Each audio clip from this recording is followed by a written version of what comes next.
Anarcho-Communism.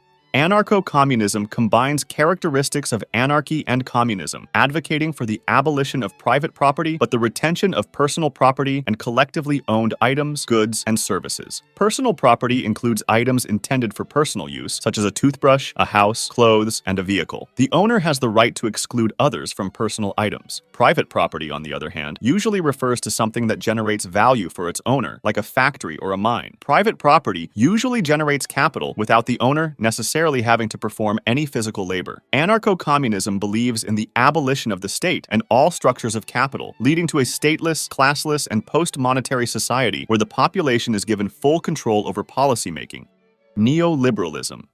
Neoliberalism has multiple competing definitions. It's generally associated with policies like privatization, deregulation, globalization, free trade, and reductions in government spending in order to increase the role of the private sector in the economy and society. It's sometimes also associated, on the libertarian left side, with managerial capitalism, which advocates for the dilution of ownership within society to a point where owners can no longer exert power over businesses, and rather this power being moved towards a professional manager class. Today, the term neoliberalism is usually thought to have a highly negative connotation.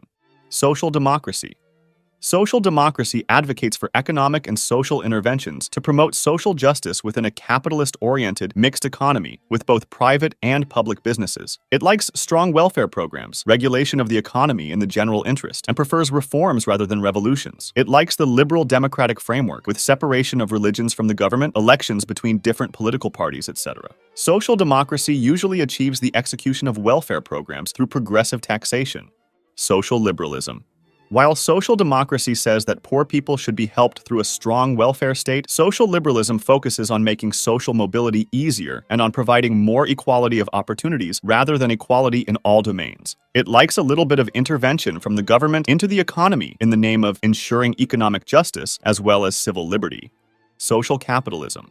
Social capitalism is a combination of social democracy, social liberalism, and capitalism. Third way. The third way tries to reconcile right-wing and left-wing politics, combining stances from social democracy and social liberalism. It supports workfare, which is a governmental plan under which people are required to accept public service jobs or to participate in job training to obtain the benefits. It also seeks a compromise between a purely free economic system as supported by classical liberals and a welfare state as supported by social liberals. One of the third way's key goals is to create a social investment state, which helps people climb the social ladder through workforce development and education, rather than handouts. Marxism.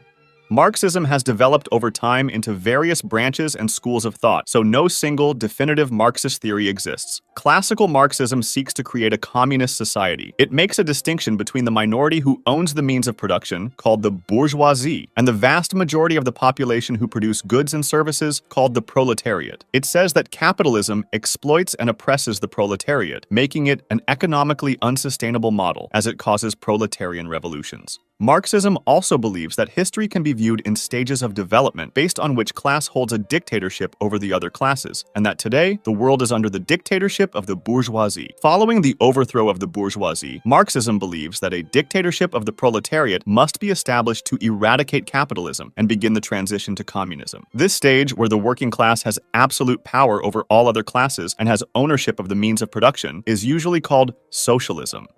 Leninism. Leninism, also known as Bolshevism, believes in the establishment of a dictatorship of the proletariat led by a revolutionary vanguard party. The Revolution Vanguard Party should be composed of the most educated workers, with the objective of educating larger sections of the working class and starting the revolution. Neolibertarianism.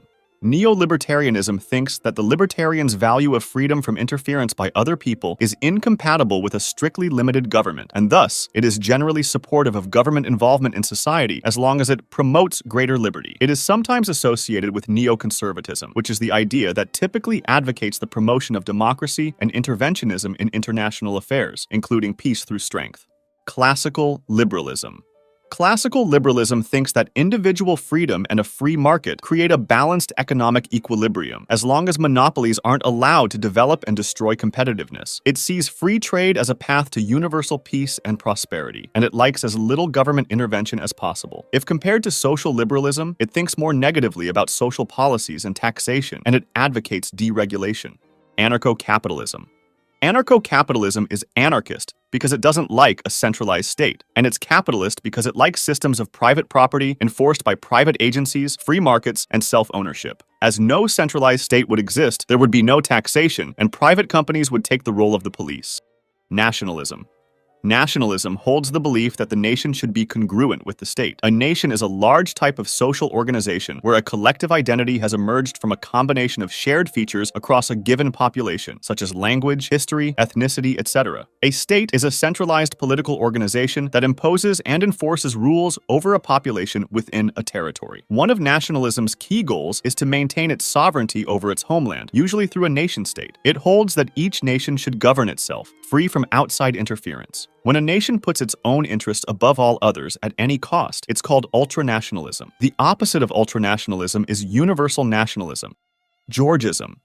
Georgism, also known as the single tax movement, thinks that, although people should own the value that they produce themselves, the value derived from land should belong equally to all members of society. It believes that there should only be one tax, the land value tax, because it views property rights as only extending to the properties of labor and capital, and since land is neither, it's free real estate.